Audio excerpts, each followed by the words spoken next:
Hello learners, welcome back for our PLC tutorial for beginners. ಈ ವಿಡಿಯೋದಲ್ಲಿ ನಾವು already PLC ನ ಹೇಗೆ ಸೆಟಪ್ ಮಾಡೋದು, ಪ್ರೋಗ್ರಾಮಿಂಗ್ ಮಾಡೋದು ಹೇಗೆ, ಟ್ಯಾಗಿಂಗ್ ಮಾಡೋದು ಹೇಗೆ, ಲಾಜಿಕ್ ಗೇಟ್ಸ್ ಗಳ ಬಗ್ಗೆ ತಿಳ್ಕೊಂಡಿದ್ದೀವಿ. ಹಾಗೂ ಒಂದು ಸಿಂಪಲ್ ಪ್ರೋಗ್ರಾಮಿಂಗ್ ಕೂಡ ಕಲ್ತಿದ್ದೀವಿ. ಇವೆಲ್ಲ ಒಂದ್ ಕಡೆ ಆದ್ರೆ ನಾವು ಇವತ್ತು ಕಲಿತಾ ಇರೋದು ಲ್ಯಾಚಿಂಗ್ ಆರ್ ಮೆಮರಿ ಸರ್ಕ್ಯೂಟ್. ಪ್ರತಿಯೊಬ್ಬ PLC ಪ್ರೋಗ್ರಾಮರು ಕಾಮನ್ ಆಗಿ ಅವನು PLC ಪ್ರೋಗ್ರಾಮಿಂಗ್ ಅಲ್ಲಿ ಯೂಸ್ ಮಾಡುವಂತ ಸರ್ಕ್ಯೂಟ್ಸ್ ಇವಾಗಿದೆ.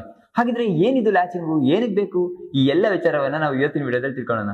ಅದಕ್ಕೂ ಮುಂಚೆ ನೀವು ಇನ್ನೂ ನಮ್ಮ ಚಾನಲ್ ಸಬ್ಸ್ಕ್ರೈಬ್ ಮಾಡಿಲ್ಲ ಅಂದ್ರೆ ಈಗಲೇ ಸಬ್ಸ್ಕ್ರೈಬ್ ಮಾಡಿ ಹಾಗೂ ಬೆಲ್ ಐಕಾನ್ ಮೇಲೆ ಕ್ಲಿಕ್ ಮಾಡಿ. Welcome to develop technical. ನಾನು ನಿಮ್ಮ ವರುಣ್.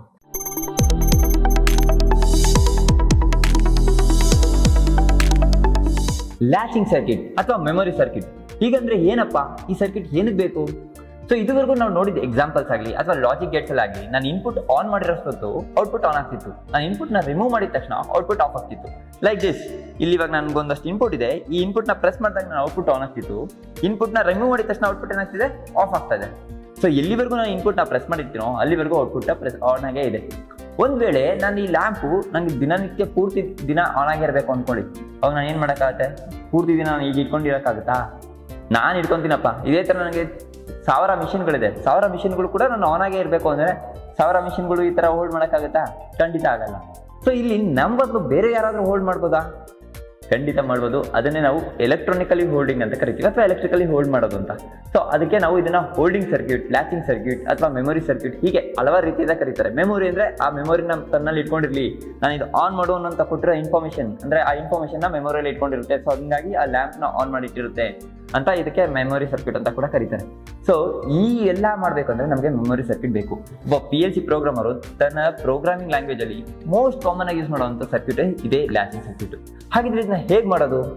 ಇದನ್ನ ಮಾಡ್ಬೇಕಂದ್ರೆ ನಮಗೆ ಇಲ್ಲಿ ಇನ್ನೊಂದು ಎಕ್ಸ್ಟ್ರಾ ಡಿವೈಸ್ ಬೇಕಾಗುತ್ತೆ. ಇದುವರೆಗೂ ನಾವು ಇನ್ಪುಟ್ ಅಥವಾ ಔಟ್ಪುಟ್ ನ ಮಾತ್ರ ಯೂಸ್ ಮಾಡ್ತೇವೆ ನಮ್ಮ ಪ್ರೋಗ್ರಾಮಿಂಗ್ ಅಲ್ಲಿ ಅಲ್ವಾ? ಸೊ ಇಲ್ಲಿ ಇನ್ಪುಟ್ ಔಟ್ಪುಟ್ ನ ಮಧ್ಯ ಇನ್ನೊಂದಷ್ಟು ಡಿವೈಸ್ ಬೇಕಾಗುತ್ತೆ, ಅದೇ ರಿಲೇ. ಸೊ ಈ ರಿಲೇ ನಾವಿಲ್ಲೇನು ಹೋಲ್ಡ್ ಮಾಡಿ ಇಟ್ಕೊಂಡಿದ್ವಲ್ಲ ಆ ಕೆಲಸನ ಎಲೆಕ್ಟ್ರಿಕಲಿ ಮಾಡ್ತಾ ಇರುತ್ತೆ. ಸೊ ಫಸ್ಟ್ ನಾವು ಈ ರಿಲೇನ ನಾವು ಟ್ಯಾಗಿಂಗ್ ಹೇಗೆ ಮಾಡೋದು, ಈ ರಿಲೇನ ನಾವು ನಮ್ಮ ಸಿಸ್ಟಮ್ ಒಳಗಡೆ ಅಂದ್ರೆ ನಮ್ಮ ಸಾಫ್ಟ್ವೇರ್ ಒಳಗಡೆ ಹೇಗೆ ತರೋದು ಅನ್ನೋದು ನೋಡೋಣ. ನೀವು ಯಾವುದೇ ಡಿವೈಸ್ನ ಯೂಸ್ ಮಾಡ್ಬೇಕಂದ್ರೆ ಅದಕ್ಕೆ ನಾವು ಟ್ಯಾಗಿಂಗ್ ಮಾಡಲೇಬೇಕು. ಅಂದ್ರೆ ನಾನು ಆಗಲೇ ಹೇಳಿದ್ದೀನಿ, ಟ್ಯಾಗಿಂಗ್ ಅಂದ್ರೆ ನಮ್ಮ PLCಗೂ ನಮಗೂ ಅರ್ಥ ಆಗೋ ಲ್ಯಾಂಗ್ವೇಜ್ನ ಒಂದು ಹೆಸರು ಕೊಡೋದು ಅಷ್ಟೇ. ಸೊ ಫಸ್ಟ್ ನಾವು PLCಯಲ್ಲಿ ಈಗ ಈ ರಿಲೇನ ಟ್ಯಾಗ್ ಮಾಡೋಣ ಬನ್ನಿ. ಸೊ ನೀವು ಇಲ್ಲಿ ನೋಡಿದ್ರೆ PLC ಟ್ಯಾಗ್ಸ್ಗೆ ಹೋಗ್ಬೇಕಾಗುತ್ತೆ. ಅಂಡರ್ PLC ಟ್ಯಾಗ್ಸ್ ಅಲ್ಲಿ ಶೋ ಆಲ್ ಟ್ಯಾಗ್ಸ್ ನ ಕ್ಲಿಕ್ ಮಾಡಿ. ಇಲ್ಲಿ ಆಲ್ರೆಡಿ ನಿಮಗೆ 4 ಪುಷ್ ಬಟನ್ಸ್ ಇದೆ. ಸೊ ಇಲ್ಲಿ ಆಲ್ರೆಡಿ ನಿಮಗೂ ಕಾಣಿಸ್ತಿದೆ 4 ಪುಷ್ ಬಟನ್, ಹಾಗೆ 4 ಔಟ್ಪುಟ್ ಲ್ಯಾಂಪ್ ಕೂಡ ಇದೆ. ಸೊ ಇದು ಇನ್ಪುಟ್ ಆಯ್ತು, ಔಟ್ಪುಟ್ ಆಯ್ತು. ಸೊ ರಿಲೇನ ಟ್ಯಾಗ್ ಮಾಡೋದು ಹೇಗೆ? ಸೊ ನಾವು ರಿಲೇನ ಟ್ಯಾಗ್ ಮಾಡ್ಬೇಕಂದ್ರೆ ಯಾವುದೇ ಒಂದು ಮೆಮೊರಿ ಕಾಯಿಲ್ ನ ಟ್ಯಾಗ್ ಮಾಡ್ಬೇಕಂದ್ರೆ ನಾವು ಅದನ್ನ M ಇಂದ ಡಿನೋಟ್ ಮಾಡಬೇಕು. ಸೊ ಇದು Q ಆಗಲ್ಲ, M ಆಗುತ್ತೆ. M0.0. ಸೊ M ಇಂದ ಡಿನೋಟ್ ಮಾಡ್ತೀನಿ ನಾನು. ಸೊ ಅದೇ ರೀತಿ ನಾನು 4 ರಿಲೇ ತಗೊಂತೀನಿ ನಾನು ಸೇಫ್ಟಿಗೆ, ಮತ್ತೆ ನೆಕ್ಸ್ಟ್ ಯೂಸ್ ಆದರೆ ಅಂತ. Okay, we are ready. So ನಾವು 4 ರಿಲೇಗಳನ್ನ ಟ್ಯಾಗ್ ಮಾಡಿದ್ದೀವಿ. ಈ ರಿಲೇ ಒನ್ಸ್ ನೀವು ಟ್ಯಾಗ್ ಮಾಡಿದ್ಮೇಲೆ ಅದನ್ನು ನೀವು ಪ್ರೋಗ್ರಾಮಲ್ಲಿ ಯೂಸ್ ಮಾಡೋಕ್ಕೆ ರೆಡಿ ಇದ್ದೀರಾ ಅಂತ. So let's go back to program.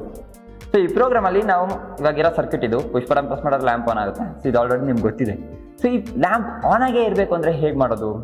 ಇದನ್ನು ಮಾಡಬೇಕಂದ್ರೆ ನೀವು ರಿಲೇಸ್ನ ಯೂಸ್ ಮಾಡಬೇಕು. ಸೊ ರಿಲೇಸ್ಗಳನ್ನ ನಾವು ಇಲ್ಲಿ ಎಲ್ಲಿ ತೊಗೊಬೋದು ಅಂದರೆ ಇಲ್ಲಿ ನೀವು ಇನ್ಸ್ಟ್ರಕ್ಷನ್ ಅಂತ ಒಂದು ಟ್ಯಾಬ್ ಕಾಣ್ತಿಲ್ಲ, ಆ ಇನ್ಸ್ಟ್ರಕ್ಷನ್ ಮೇಲೆ ಟ್ಯಾಬ್ ಮೇಲೆ ಹೋಗಿ ಬಿಟ್ ಲಾಜಿಕ್ ಆಪರೇಷನ್ಸ್ ಅಲ್ಲಿ ನೋಡಿದ್ರೆ ನಿಮಗೆ ಇಲ್ಲಿ ಸಿಗುತ್ತೆ. ಸೊ ಯಾವುದೇ ಒಂದು ರಿಲೇ ಆಗಲಿ ಯಾವುದೇ ಒಂದು ಔಟ್ಪುಟ್ನ ಯೂಸ್ ಮಾಡ್ಬೇಕಂದ್ರೆ ನಾವು ಈ ಥರ ಓಪನ್ ಬ್ರಾಕೆಟ್ ಕ್ಲೋಸ್ ಬ್ರಾಕೆಟ್ನ ಸಿಂಬಲ್ನ ಯೂಸ್ ಮಾಡ್ತೀವಿ. ಅಥವಾ ನಾವು ಇಲ್ಲಿ ಆಲ್ರೆಡಿ ನಾವು ಇದುವರೆಗೂ ಎಲ್ಲಿ ಯೂಸ್ ಮಾಡ್ತಿದ್ವಿ, ಇದರಲ್ಲೇ ಇದೇ ಸಿಂಬಲ್ನೇ, ಅಂದರೆ ಯಾವುದೇ ಔಟ್ಪುಟ್ ಆಗಲಿ ರಿಲೇ ಆಗಲಿ ನಾವು ಟ್ಯಾಗಿಂಗ್ ಮಾಡೋಕ್ಕೆ ಸೇಮ್ ಸಿಂಬಲ್ನ ಯೂಸ್ ಮಾಡ್ತೀವಿ. ಸೊ ಇಲ್ಲಿ ನಾನು ಇವಾಗ ಪುಷ್ ಬಟನ್ ಅಂದರೆ ಲ್ಯಾಂಪ್ ಆನ್ ಆಗಲ್ಲ, ಬದಲಿಗೆ ಪುಷ್ ಬಟನ್ನಿಂದ ನಾನು ರಿಲೇ ಆನ್ ಮಾಡ್ತೀನಿ. ಸೊ ಈ ರಿಲೇ ಹೆಸರೇನಪ್ಪ, R1 ಅಂತ ಕೊಡೋಣ.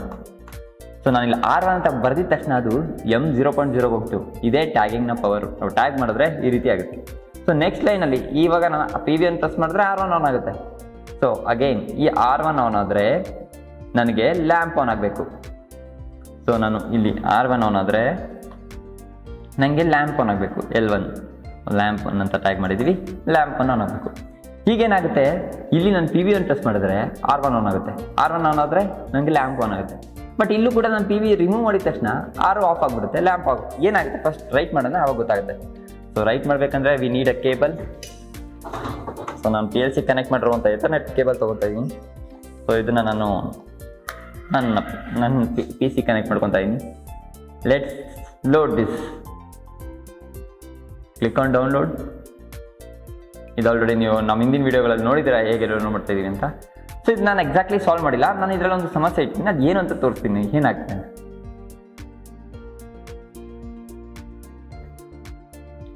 So consider it is a trusted one.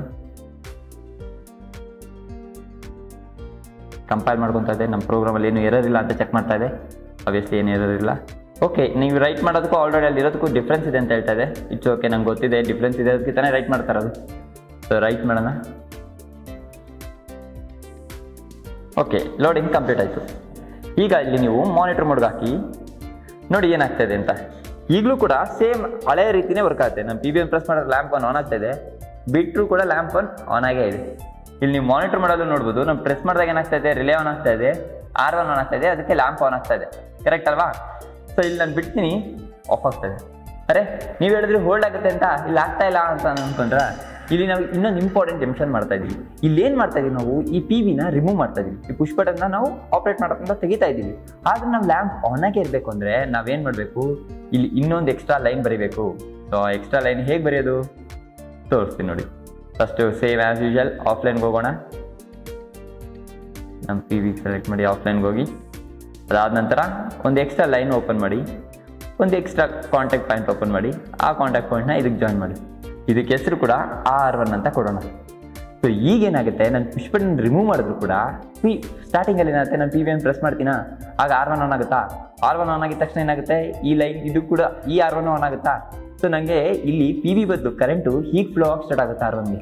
So ಹಂಗಾಗಿ ನಾನು PBನ ರಿಮೂವ್ ಮಾಡಿದ್ರು ಕೂಡ ಲ್ಯಾಂಪ್ ಆನ್ ಆಗೇ ಇರುತ್ತೆ. ಸೊ ಈಗ ನಾನು ರೈಟ್ ಮಾಡೋಣ.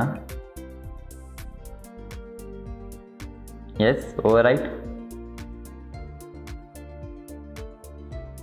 ಸೊ ಈಗ ಮಾನಿಟರ್ ಮಾಡೀನಿ.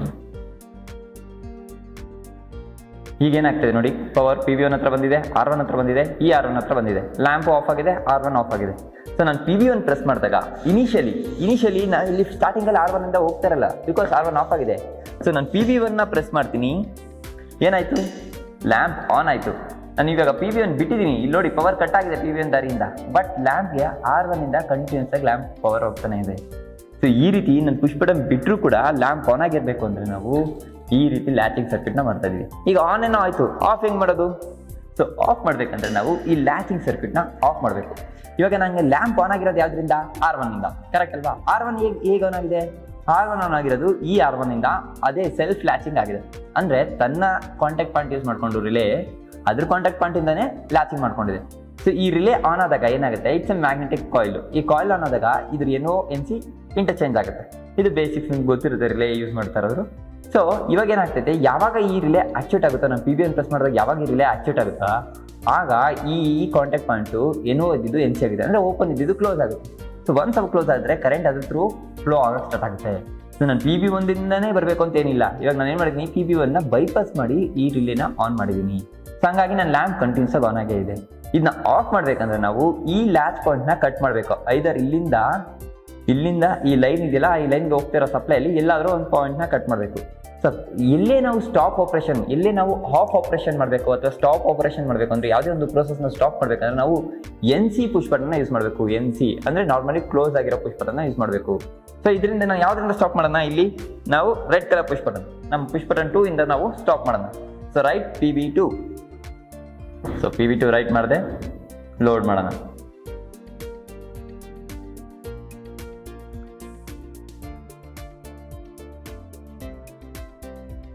ಡನ್.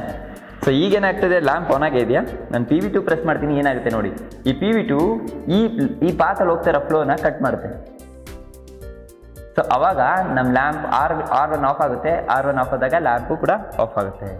ಸೊ PB1 ಪ್ರೆಸ್ ಮಾಡಿದ್ರೆ ಲ್ಯಾಂಪ್ ಆನ್ ಆಗುತ್ತೆ, PB2 ಪ್ರೆಸ್ ಮಾಡಿದ್ರೆ ಲ್ಯಾಂಪ್ ಆಫ್ ಆಗುತ್ತೆ. So simple. ನಿಮ್ಮ ಮನೇಲಿರೋ ಸಮ್ ಮೋಟ್ರುಗಳಾಗಲಿ ಅಥವಾ ಯಾವುದೇ ಒಂದು ಸಿಂಪಲ್ ಆಪ್ರೇಷನ್ಸ್ಗಾಗಲಿ ನಾವು ಕಾಮನ್ ಆಗಿ ಯೂಸ್ ಮಾಡುವಂಥ ಸರ್ಕ್ಯೂಟೇ ಇದೇ ಲ್ಯಾಚಿಂಗ್ ಅಥವಾ ಮೆಮೊರಿ ಸರ್ಕ್ಯೂಟ್. ಸೊ ನೋಡಿದ್ರಲ್ಲ ಹೇಗೆ ಲ್ಯಾಚಿಂಗ್ ಸರ್ಕ್ಯೂಟ್ ವರ್ಕ್ ಆಗುತ್ತೆ. ನಾವು ಸ್ಟೆಪ್ ಬೈ ಸ್ಟೆಪ್ಪು ಲ್ಯಾಚಿಂಗ್ ಸರ್ಕ್ಯೂಟಲ್ಲಿ ಹೇಗೆ ವರ್ಕ್ ಆಗುತ್ತೆ, ರಿಲೇನ ಹೇಗೆ ಕನೆಕ್ಟ್ ಮಾಡಬೇಕು, NO ಪಾಯಿಂಟ್ಸ್ ಹೆಂಗೆ ಕನೆಕ್ಟ್ ಮಾಡಬೇಕು, NC ಪಾಯಿಂಟ್ಸ್ ಹೆಂಗೆ ಕನೆಕ್ಟ್ ಮಾಡಬೇಕು ಅಂತ ನೋಡ್ಕೊಂಡಿದ್ವಿ. ಸೊ ನೋಡಿದ್ರಲ್ಲ ಹೇಗೆ ರಿಲೇನ ಯೂಸ್ ಮಾಡ್ಕೊಂಡು ನಾವು ಲ್ಯಾಚಿಂಗ್ ಅಥವಾ ಹೋಲ್ಡಿಂಗ್ ಸರ್ಕ್ಯೂಟ್ ಮಾಡ್ಬೋದು ಅಂತ. ಸೊ ಒಬ್ಬ PLC ಪ್ರೋಗ್ರಾಮರು ತನ್ನ ಪ್ರೋಗ್ರಾಮಿಂಗ್ನಲ್ಲಿ ಮೋಸ್ಟ್ ಕಾಮನ್ ಆಗಿ ಯೂಸ್ ಮಾಡುವಂಥ ಸರ್ಕ್ಯೂಟ್ ಇದು. ಇದನ್ನು ನೀವು ಮರೆಯೋ ಹಾಗೆ ಇಲ್ಲ. ಇವತ್ತೇನಾದರೂ ಹೊಸದು ಕಲ್ತಿದ್ರೆ ದಯವಿಟ್ಟು ಈ ವಿಡಿಯೋನ ಲೈಕ್ ಮಾಡಿ ಹಾಗೂ ನಿಮ್ಮ ಫ್ರೆಂಡ್ಸ್ ಜೊತೆ ಶೇರ್ ಮಾಡಿ. ಸೊ ದಟ್ ಎಲ್ಲರೂ ಒಟ್ಟಿಗೆ PLC ಪ್ರೋಗ್ರಾಮಿಂಗ್ನ ಕಲಿಯೋಣ. ನಾವು ಆಲ್ರೆಡಿ ಈಗ PLC ಪ್ರೋಗ್ರಾಮಿಂಗ್ ಹೇಗೆ ಮಾಡೋದು, ಸೆಟಪ್ ಹೇಗೆ ಮಾಡೋದು, ರೀಡ್ ಮಾಡೋದು ಹೇಗೆ, ರೈಟ್ ಮಾಡೋದು ಹೇಗೆ, ಲಾಜಿಕ್ ಗೇಟ್ಸ್ಗಳನ್ನ ಹೇಗೆ ಕನೆಕ್ಟ್ ಮಾಡೋದು, ಈ ಎಲ್ಲ ವಿಚಾರವನ್ನು ನಾವು ಆಲ್ರೆಡಿ ವಿಡಿಯೋದಲ್ಲಿ ಮಾಡಿ ತಿಳಿಸಿದ್ದೀವಿ. ಆ ವಿಡಿಯೋಸ್ ನೀವೇನಾದರೂ ಮಿಸ್ ಮಾಡಿದರೆ ವಿಡಿಯೋ ಲಿಂಕ್ ಡಿಸ್ಕ್ರಿಪ್ಷನಲ್ಲಿದೆ, ಮರಿದೇ ಹೋಗಿ ವಾಚ್ ಮಾಡಿ. ಅಥವಾ ನಮ್ಮ ಚಾನಲ್ಗೆ ಹೋಗಿ ಪ್ಲೇ ಲಿಸ್ಟ್ ಅನ್ನೋದು ಕೂಡ ಈ ವಿಡಿಯೋಸ್ನ ನೀವು ನೋಡ್ಬೋದು. ಸೊ ನಾವು ಮುಂದಿನ ವಿಡಿಯೋದಲ್ಲಿ ಮತ್ತೆ ಸಿಗೋಣ. ಅಲ್ಲಿವರೆಗೂ ಟೇಕ್ ಕೇರ್, ಬಾಯ್.